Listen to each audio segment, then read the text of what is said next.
Next, board members, if I bring your attention to the USB Standards and Assessment Committee, we're going to go through, is that next? Yeah. Okay, there's a change, and that is the health standards will not be a part of this. We'll come back with a separate report from the chair at a time certain at 1 o'clock. So we'll deal with all the other motions. So you guys, I don't see any concerned faces on this, so that will be coming back at 1. So I'm going to turn the time over to the committee chair, Jennifer Gravitt. I think there's one. Oh, okay, I found. Okay. I need to turn your mic on.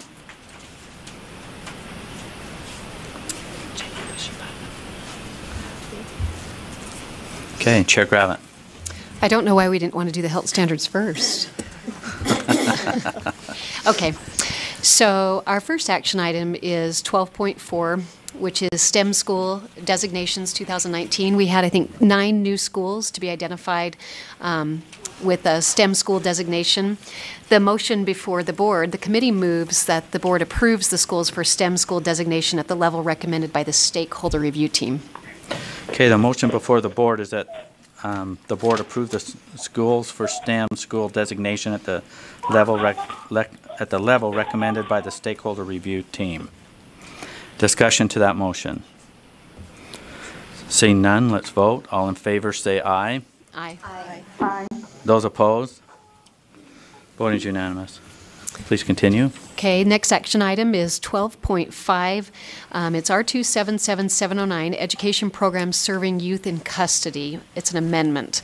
The motion before the board is that the committee moved unanimously that the board approves R277709 Draft 2 on second and final reading. Okay, the motion before the board is that the board approve R277-709 Draft 2 on second and final reading. Discussion to that motion? Seeing none. Discussion to that motion. Recognize Board Member Scott Hansen. Sorry, in going through this, there was one revision that I believe was may have been overlooked. Line 183 says that the superintendent. So the main purpose of this revision was to adjust to 10% of funding instead of 50% of funding as far as the threshold for monies to be carried over. Line 183 should read, I believe, that the superintendent shall consider excess funds in determining the LEA's allocation for the next fiscal year.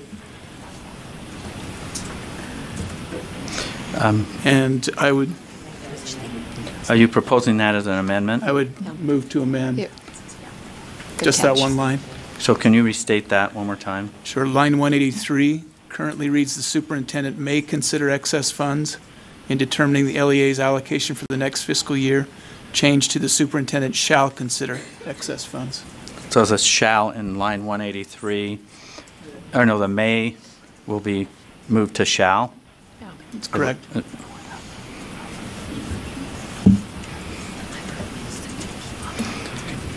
Okay, we have a proposed amendment that on line 183 that the may be moved to shall. Is there a second? Second. Second, Chair Gravitt, Board Member Gravitt. Discussion to that amendment?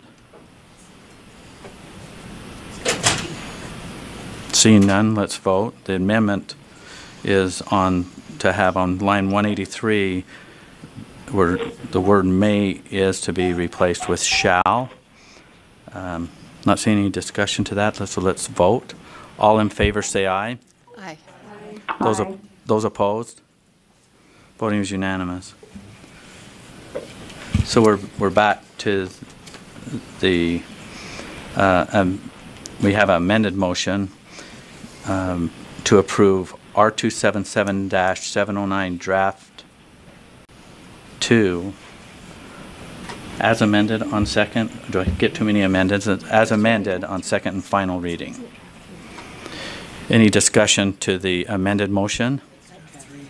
I think it's draft 3 is, I just want to clarify that. In board docs, it's draft 3.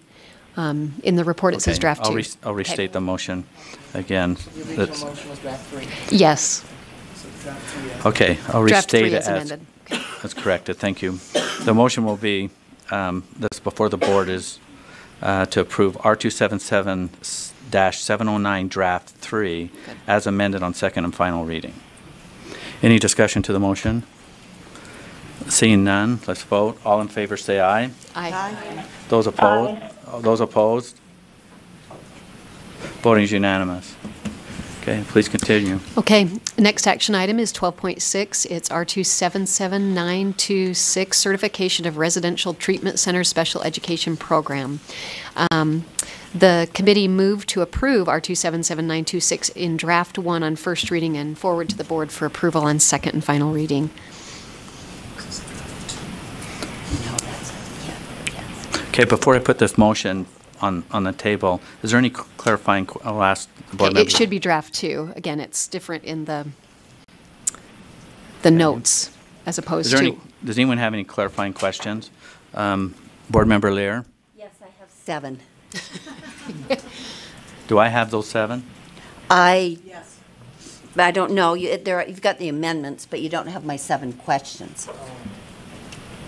Okay. I thought I could just ask my questions, and then I have some amendments after I get the answer to my questions. Okay. So we'll take one question. Is that all right? One question at a time? One question at a time. And I'm trying to decide, well, I'll ask the question, and you can decide who you think would be best to answer it.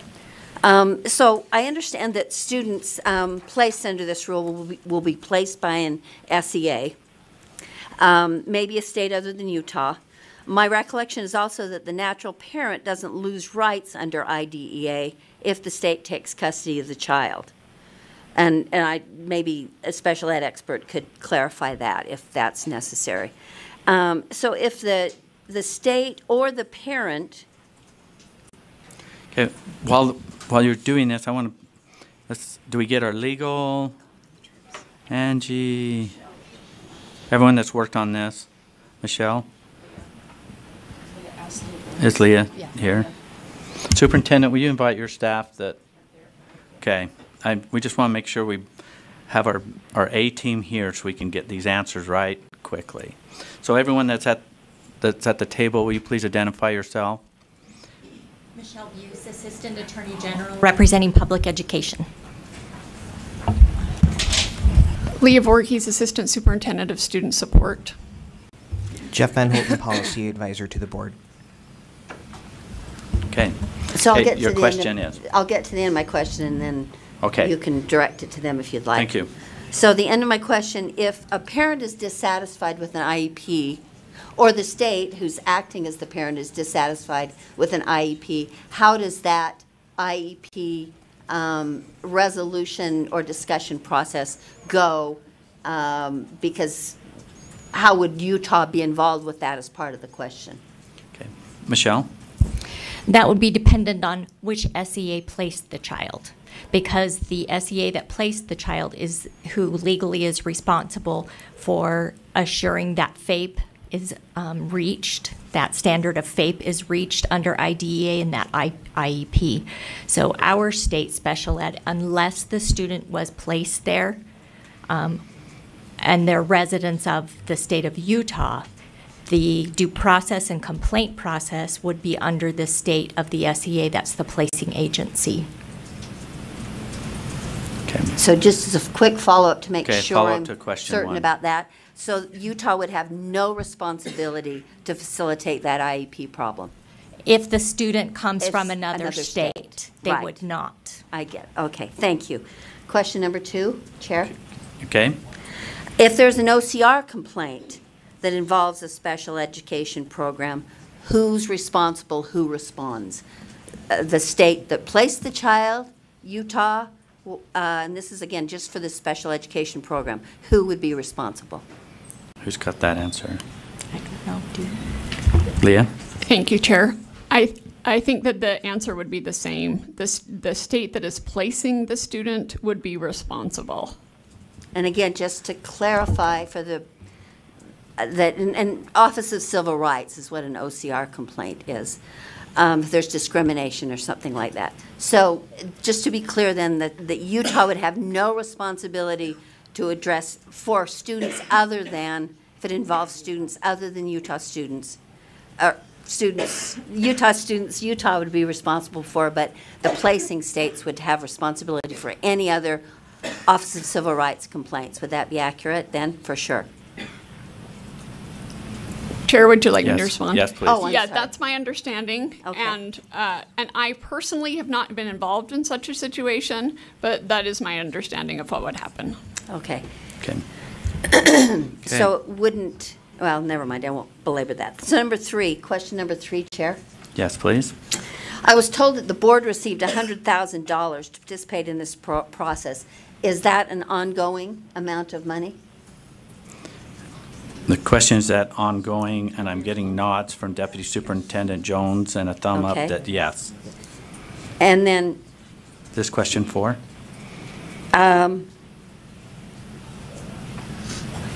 question 4. Thank you. Why the concern of that programs must be non-sectarian? And then I'll add the second part of the question. How do you determine if a program is non-sectarian? How are you going to monitor that? Michelle?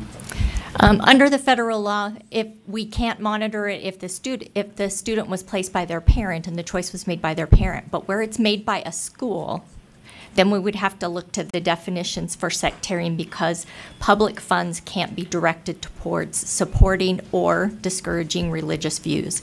And so there is case law that says if the parent is the one that placed them there and they were receiving it through a voucher type program, Right. it could be religious based. But where it's not that instance, we're looking at an SEA placing, a government agency placing the student there. The funds cannot be in support of a religious institution, and so we would have to look at the definitions for secular and sectarian in the law. And so the second part of that Yeah. was, Or how follow-up would you or know? other part of 4. How would you know, how would you determine if it was a religious school or not? Because that will be part of the USBE's monitoring responsibility. You have to look at just like with any charter school, their mission statement and what their standards are, and what the curriculum that they present is. So I think it's one of those, what is obscene? You know it when you see it. And follow up briefly to that, Chair? Yes. So would that be Utah's responsibility, or would it be the sending state's responsibility to determine sectarian, non-sectarian, do you think? As I understand it, it would be one of the conditions of them receiving approval under our rule. So we'd have, Utah. So there would have to be some Utah would have. discrimination in terms of deciding whether or not it met that definition by whichever individual who is employed by USBE that's doing the review.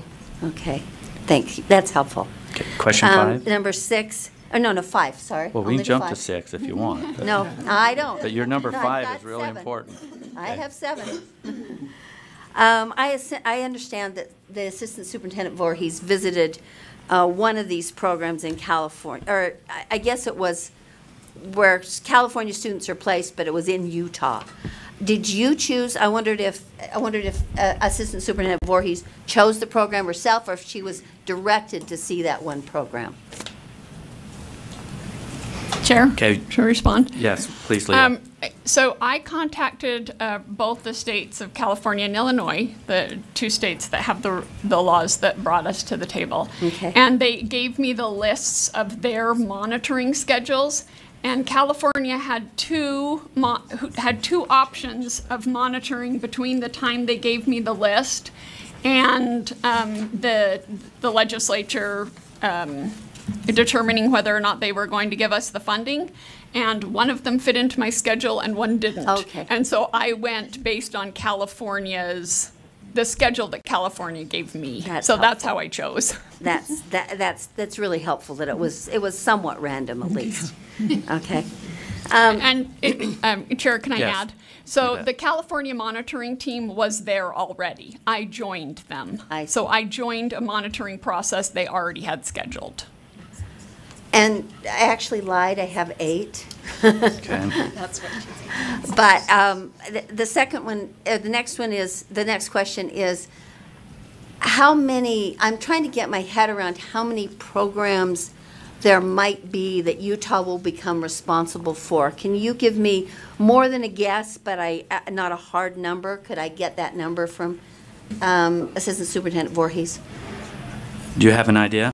Sure, Okay, I do. please respond. So there are over 200 residential treatment centers in the state of Utah that are licensed by the Division of Human Services.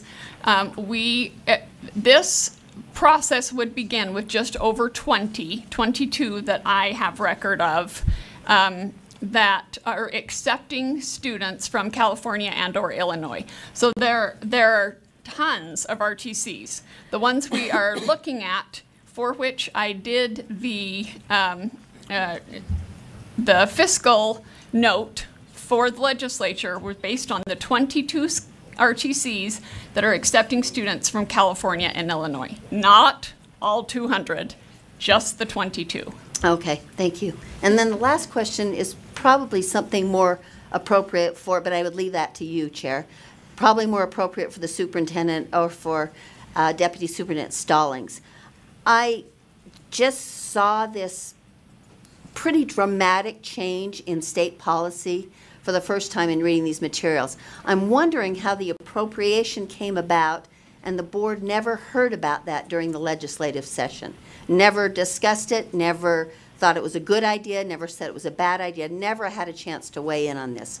And I'm concerned about that, and I'd like some kind of I'm not trying to call anybody, blame anybody, I just wondered why that didn't come to the board's attention. Superintendent, let me turn this on one sec. Yeah, so I'm happy to respond, Board Member Laird. That funding was not something that was added onto to the board's list that we went and asked for. That request was made by someone else. It was made by a legislator who had been working on this, to my understanding. So, like many things that pop out in whether it's House Bill 2 or Senate Bill 3, a book of bills, we often are given money or things will pop out that come to our office, and that was one of those. So if it was something that we requested, it definitely would have come to the board. But like many other things that appear in those bills that come to our office, it was one of those not requested by us. Can I follow up on that? Yes. Trying not to be argumentative, but it wasn't just free money. It was money to do a specific task that had been something that we had completely stayed away from for 40 years. And it seems like that's something that might have been interesting to the board. Well, if you're asking if we knew that we needed the money, of course, as we've been in this process, to Assistant Superintendent Voorhees' point, we looked at the number of schools. We talked about how much time it would take. In public comment, you heard this morning about the conversations that we've had. I think we've been clear here about trying to work through this process and be good partners with the RTCs to try and work through really what this meant for us. So in essence, we said, yes, we would need help to do this. So somebody else made that request. If you're asking why didn't this come to the board? Which is what I'm asking. Yeah. I think the question is, if it was legislated, then we would have brought it to the board, but it came in the form of a rule, and we felt like we were following the process of bringing the rule to the board via committee. Thank you. Okay. Those are all my questions. Thank you. Okay. I have some comments and some amendments when the time is right. Okay. I don't have a motion on the floor right now, but I'm asking for clarifying questions before we get the motion from the chair. So, Board Member Cindy Davis. Just a question. Are the students who are participating in these programs all paying out-of-state tuition, and is that covering the costs of the education? Board, who's got that? Michelle. Under the code, they are being educated within that facility, and the SEA places them there. So the other states' special education funding is paying for their placement there. That's seen as their least restrictive LRE placement under their IEP. And so the sending state is who is funding that child's education there. Our state is not providing any education at those facilities. The participation from USBE is the monitoring for the initial certification. And if it's not a state that's sending the student, if it's a parent that's sending the student, their home state is paying an out-of-state tuition here, or are they being educated here as if they were a Utah student? They're not being educated in our schools at all. So in this facility. Then they're paying the facility, the parent is paying the facility the fee for their student to be housed at that facility, whether that includes the education part of it separately as a tuition. That's what that parent is paying to have their child stay in that facility. Can I ask one more follow-up? Okay, follow up. So they aren't included in our data at all, graduation, nothing. This is a totally separate, they just need us, our special ed department, to help them with this. Correct. Yes. Okay. Board Member Lisa Cummins.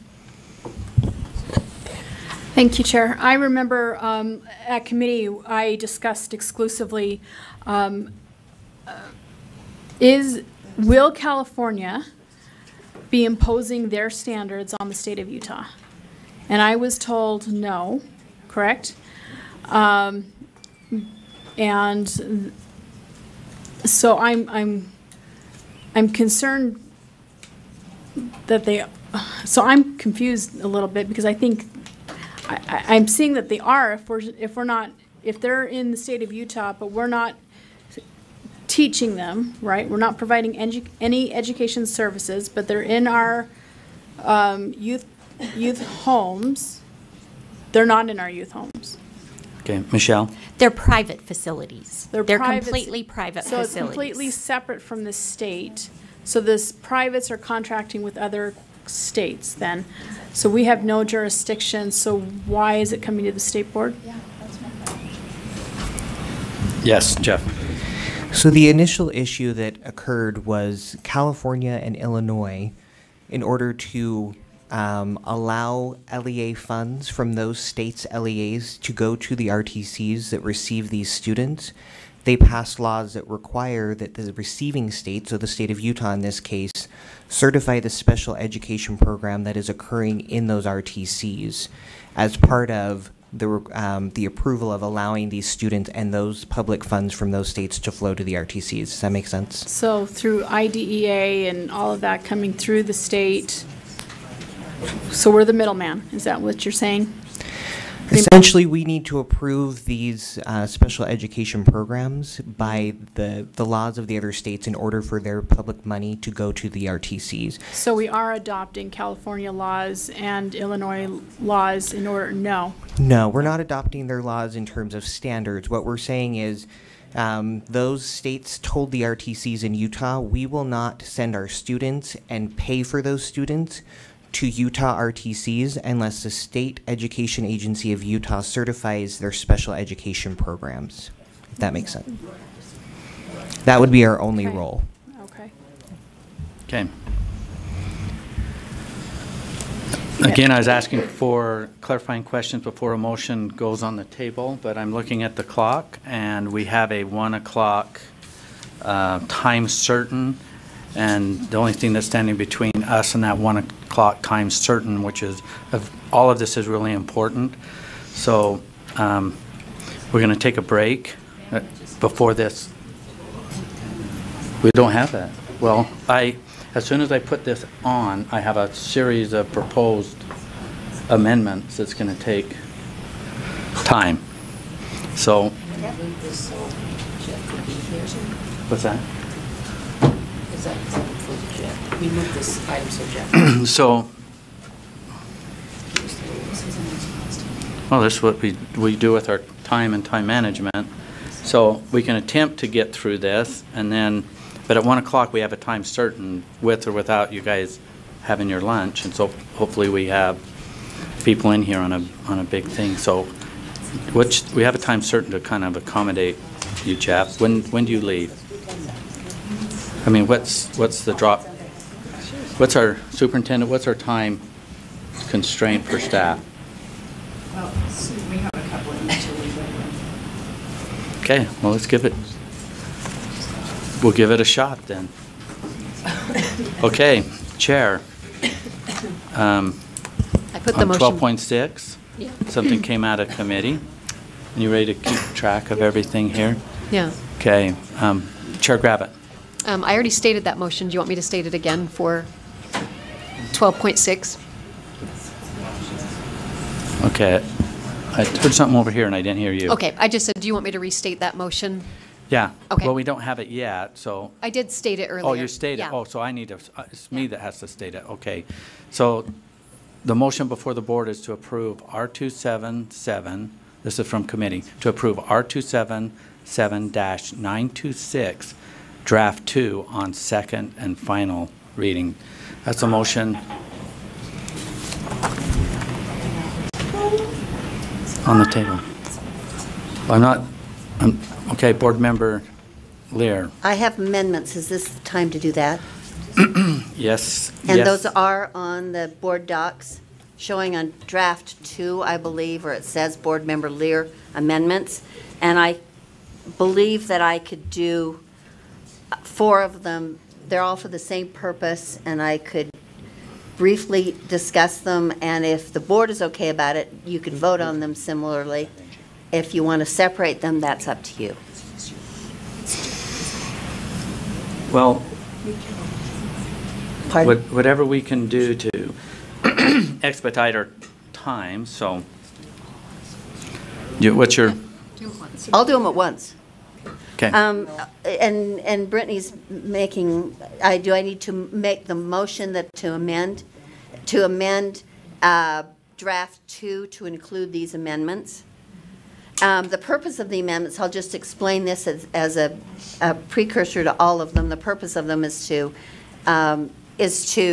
tighten this process as much as possible, to protect these children as much as possible, and to protect Utah resources as much as possible. Amendment before 1. you speak to the amendment, you need to make the amendments. So there's 6 of That's them. speaking to all of the amendments. Line 37. Hold it. So we have your motion. So, is she in? Or what amendment numbers are you wanting? Number 1, amendment number 1, line 37. Make sure the student has a current IEP as opposed to an IEP. Okay, we have a motion. Do we have a second? Second. Board Member Cannon, discuss. Do you want to speak to your motion? Board Member Lear. I did already, I think. Okay. All right. Discussion to amendment 1. 1. Board Member Lear's amendment. Seeing none. All in favor say aye. Aye. Those opposed? Voting is unanimous. Amendment number 2. On line 58, this would make clear that the evidence that the state of Utah expects includes information about educator licenses and employee resumes who will be teaching these special education students. Okay. Do we have a second? Second, Board Member Cannon. Discussion to that amendment. Board Member Belknap. Sorry, Chair. I'm just curious as to why we picked 2 items when we're looking for evidence, why it could be a whole myriad of other things other than a license and resumes. Why are we narrowing that, and why can't we just keep the word evidence in there? Can I respond? Yes. My thinking was the authority that the board will have over this is pretty limited, but one of the things that's clear is the background checks and the qualifications of the individuals. And I want to not only have evidence, but I want to make it clear to the program directors, the RTCs, that they must maintain this information so that Utah will be able to see it. This is one of the areas where I think I would have the greatest concern about the safety for children. Among all the other Do you have a things, question? I On the guess, amendment? yes, I do. It's on the amendment. I still don't understand why, number 1, it's limiting to say licenses and resumes, and number 2, that evidence could be more broad and a little bit easier for our person working here to use. So that's it. Okay. I understand the question, but is your answer going to be the same? My response is that I think you're saying narrowing, and Okay. I'm All right. saying that including does not narrow. Including just focuses on something that is very important. Okay. Vice Chair Brittany, comments? I have a clarifying question, Chair. If we were to, if this passes, including educator licenses, employee resumes, is there a standard by which that would be measured? Is it Utah licensing, or would it be the other states' licensing that we would use as the standard? What would that be if that passes? Or limited to? Michelle? I can answer the discussion when we had planning for it. The discussion was it would be Utah licenses. So now they have. We could clarify that in the rule. Okay. Sorry, can I be added to the queue too? Yes, please. You have a question? To the Yes, are you ready for me? Yes. So my question or concern is, how are those two things related? So educator licenses are a whole different thing than someone providing their own resume. So to me, they don't even go together, those two things. You know, if we're talking about including things, you're having one thing that somebody is providing of their own, and then another thing that is being provided by a state. So how are those things even equal? Does our panel want to answer that? Are they equal or they're separate? They're just different forms. 18. Well, they seem to be separate. It's not our amendment, but legally they're not the same at all. A resume isn't something that meets any specific standard at all, where a licensure is something that's set forward under state law and rule. Thank you. Okay.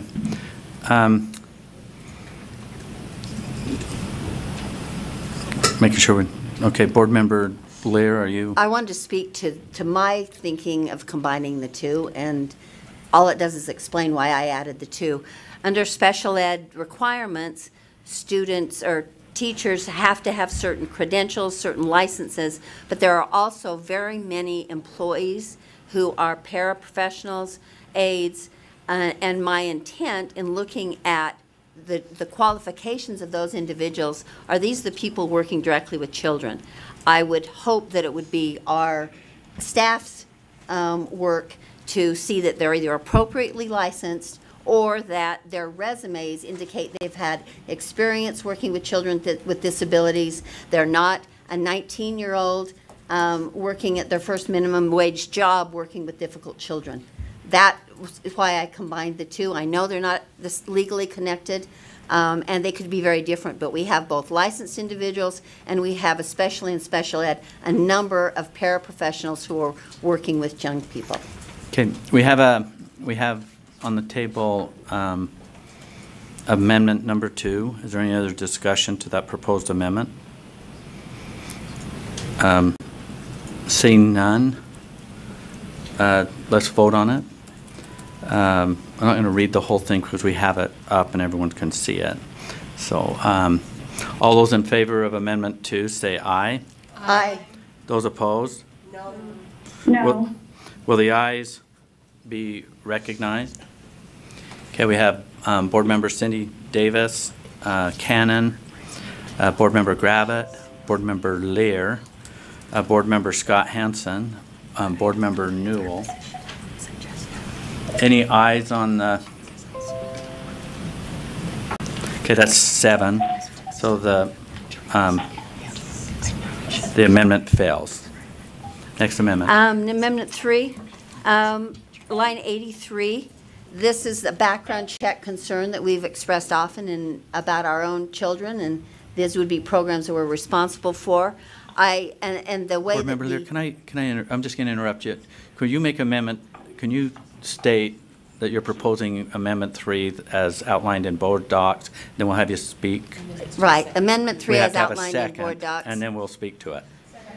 Okay, Thank you for the reminder. Amendment number 3, we have a second. Do you want to Now, discussion can I speak to it? your? Yes, I please. said Thank half you. of it. This would just, instead of requiring that a person's in the process of a background check, which can take months, especially if people drag their feet, this would require they have a background check that's completed and reviewed before they could work with children. So I took out deleted, or I'm recommending deleting in the process of passing. Okay, discussion to Amendment 3. Seeing none, let's vote.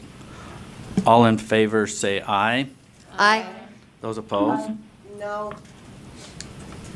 Well, we just have the one, no. Motion passes.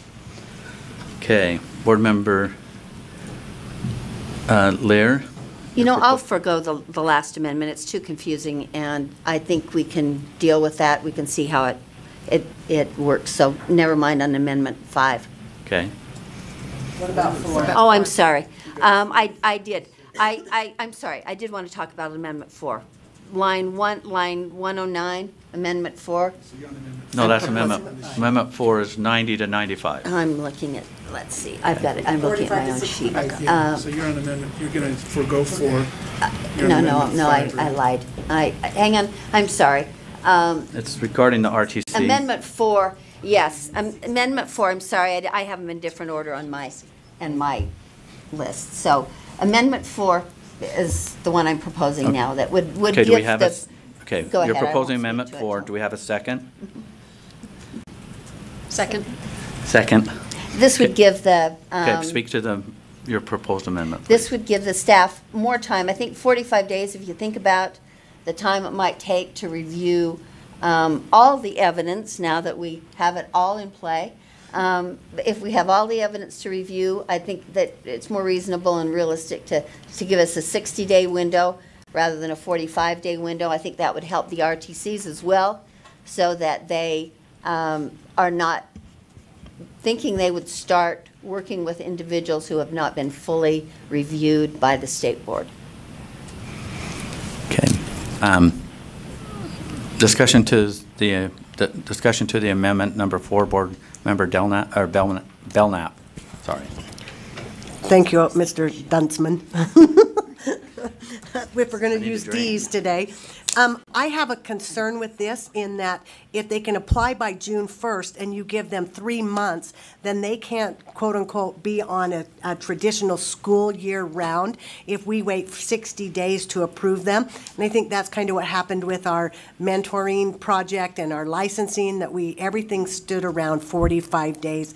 And so I would hope that we wouldn't approve the 60-day, otherwise they start late. Vice Chair Brittany Cummins. So my question of clarification was basically the assumption that's behind Board Member Belknap's. Does this day change affect the timelines for these schools when they apply for certification? Who wants that? Jeff, do you want to answer that? So in the future, not necessarily, because they could plan ahead for when they apply. It would only be an issue this first year, as they're running against timelines with applying to California and Illinois, who have now said your approval from Utah is part of your application for approval with us.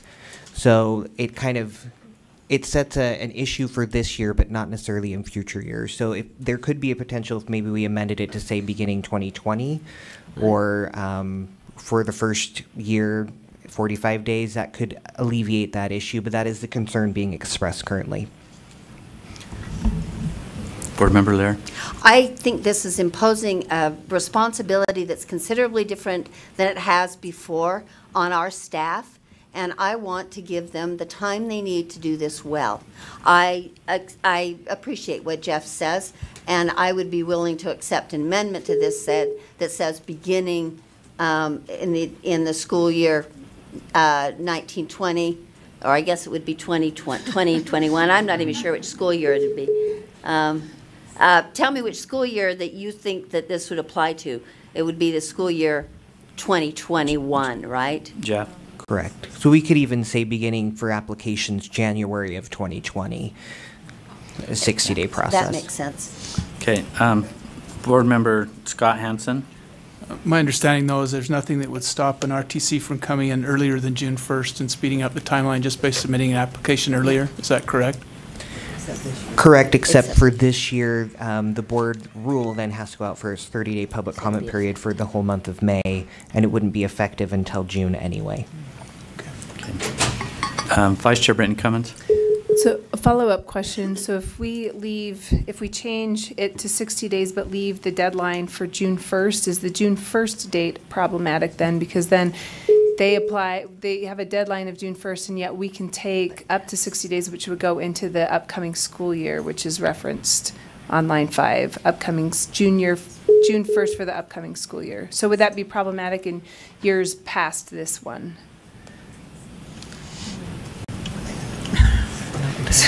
They're doing the math right now. I think I know the answer to that. We have a member of the RTC community in the audience saying it would be fine. Okay. Great. And Then, Board Member Belknap. Yeah, so I'd like to make amendment that for the 60-day that it start in 2021. This is an amendment to the amendment number 4. Yes. To start date 2020. January 2021. 20. January 1st, 2020. So it's January 2021. No. It'll be 2020? 2020, January 1. Like anyone's doing anything on Not worried January about 1. school year. January 1. Not worried about school. Yeah. Thank you. Okay, we have a amendment. Any discussion to the amendment? Seeing none, let's vote. All in favor, say aye. Aye. Those opposed? Voting is unanimous. So we have an amended amendment here. Okay, now amendment No. 5? Hang on. No, Oh. we haven't voted on the Sorry. the amendment number Trying to 4 move as us along amended. here. So Chair, Angie? just wanted to mention that last amendment is not just like a word. We may add a new phrase in there so that it's clear that it's 45 days for the 1920 school year and then 60 days for upcoming. So as long as everybody feels comfortable with that, we'll make Without that change objection, I think before filing with Office of Administration. Without objection, I think we're good. Thank you. Okay, now we need to vote on the amended amendment number 4. Not seeing any further discussion. All in favor, say aye. Aye. Those opposed? Voting is unanimous.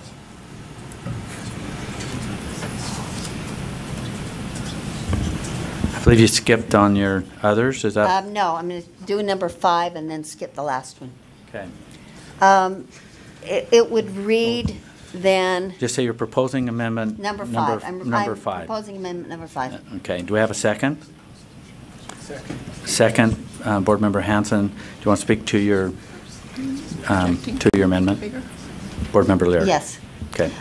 This would make certain, I think there's been a problem in the past. Sometimes, I know there have been with RTCs that have been reviewed for other purposes, and other times that program records are not always readily available. This just, again, makes very clear that when the superintendent does her review, or the employees working for the superintendent, all student program records would be available. Information that for which the board has authority would be available, and it could be any combination of an on-site visit and the information available upon request.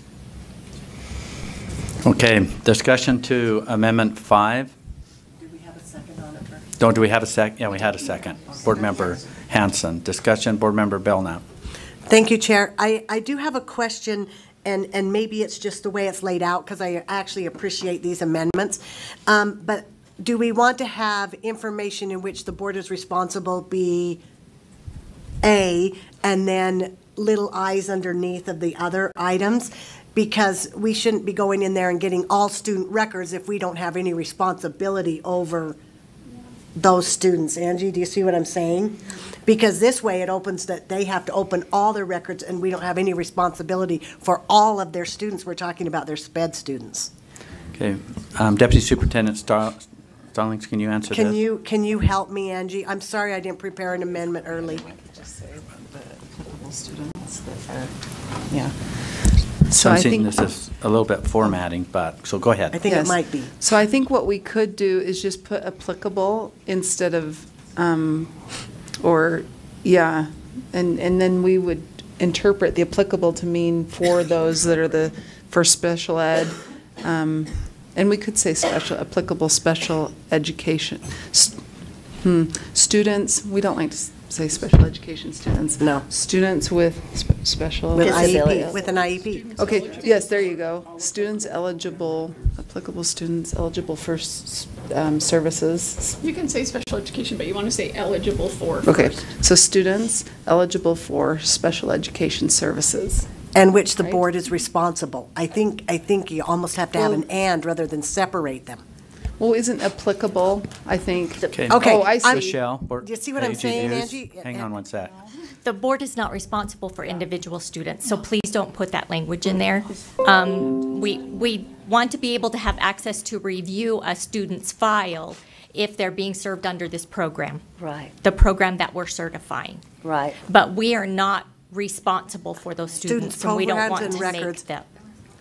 For which the board is responsible. We're not responsible. No, we're not responsible for the students. Yes, applicable, yeah, All any applicable program records, cut out all the student, Okay. student records, right, eligible And the superintendent. student can tell them what records of Records are applicable. You see what I'm saying, Angie? applicable records, maybe put the records first, makes it applicable records related to. Okay, this is crunch time. Deputy Superintendent Stallings, so I know, I'm trying what are we to proposing? take the records off. Instead, is that what you're saying? We're proposing, I think Board Member Belknap is proposing to make an amendment to the amendment to Applicable address student records, the period. one concern, I just want to make sure they don't. which would look like, Chair, if you don't Yes. mind, please I do. think the more that we add words, we might be creating confusion. I think the applicable gives staff the discretion to make sure that we're only looking at the records. Oh, and it has an and there, and information. Okay. Yes. With the, yeah, sorry. Which we have Your amendment is to Great. add the Great. and also the applicable. Okay, that's my amendment to the amendment. Can I ask staff a question before we move off this? AAG Buse is, Program, though. It should say all student and program Yes, records. applicable student. Because the the and. program records are going to be the teacher licensure records. there we go. The paraprofessional training records, those, so we need applicable student and program records. Right. AAG Buse, do you see any, in this amendment, any conflict? Okay. So we have an amendment to add and an applicable. Okay. Is any discussion to the amendment number 5? Seeing none, let's vote. All in favor, say aye. Aye. Those opposed? Voting is unanimous. So we're back to the amendment number, the proposed amended And I'll amendment let number number 5. 6 go. Ignore number 6. Okay. Any discussion to the proposed amended Yeah. amendment number 5? I still have a comment before the votes, before we vote, but my amendments are finished. So you want to speak to your, I want to. you want to speak to your amendment? No, I'm done speaking to the amendments. Okay. So we're going to vote on the amended amendment number 5. All those in favor say aye. Aye. Those opposed? Voting is unanimous. So I'm not seeing any other proposed amendments. So now we have, back before the board is, that's on the table is the R277-926 draft 2 as amended on second and final reading. Okay. Board Member Lear. Thank you. I've tightened this up, and you have helped in voting for these amendments, I think. I think this will make this a more manageable program for our staff. I think it will add some important safety precautions for the students who will be attending here. I am still not supportive of this rule. I hope I am proven wrong. I hope that it will be a successful program, and these children will be safe and successful in residential treatment centers. But my experience with residential treatment centers for 40 years in education has not been a good one. My twin brother defended a lawsuit 20 plus years ago where a child died in a residential treatment center, and the state settled, and now the board would be named in a lawsuit like that. I don't know that the student had an IEP, but if he did, the board would be named. That does not sit well with me. I don't like taking responsibility for private programs. There are other ways this could be dealt with. I also am really frustrated and bothered by the backdoor approach. I wish this had come to the board for discussion during the legislative session. Even though we got money, sometimes tainted money taint enough. And in this case, I don't feel good about the business propositions driving a program for students with disabilities, the most vulnerable children and the most desperate parents. And I feel like this needs more discussion and more, a pilot program perhaps, or something else. So I will not be voting for this rule, but I appreciate that we have tightened it up somewhat. Okay. I'm not seeing any other discussion, so we're going to vote on this, and what's before the motion before the board is to approve R277-926 draft 2 as amended on second and final reading. All those in favor say aye. Aye. Those opposed? No. Will the ayes raise your hand and be recognized? Okay, we have Board Member Cannon, Board Member Gravitt, Board Member Scott Hansen, Board Member Newell, Board Member Belknap, Vice Chair Brittany Cummins, Mark Huntsman. That's 7. Motion fails. Anyone on the phone? I didn't hear any. Did we lose Scott? I'm getting a text from Scott saying he's voting yes, but he has to be on. He has to be on the phone. If he could call you, and then you could hold it up to the microphone. We can't do it by Twitter. Anyone else on the phone? Oh, yes. Scott, are you? I am a yay. Okay, that's 8. Anyone else on the phone?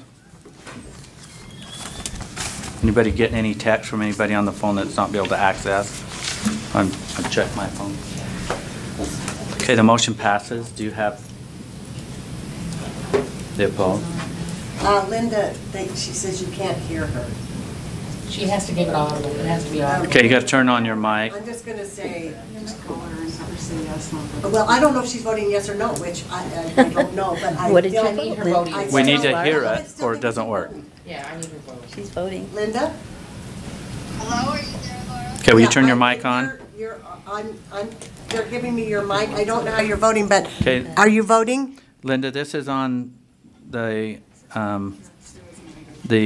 R277-926 draft 2 as amended on second and final reading. Are you voting yes or no, Linda?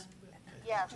Could you hear her? Yes. Okay, they heard you. Thanks, Miss Linda. Okay, that's fine. I'm Okay, sorry we can't hear you. Okay, bye. okay. Motion passes. Chair. Okay, we have one more. There's still a couple little things that you've got going on. Yeah, I think we just have one more. Yeah. 12.8, College and Career Awareness Standards. The committee moved to release the College and Career Awareness Standards to the full board to release for public review and comment, and this would be for 30 days. The motion carried unanimously in committee.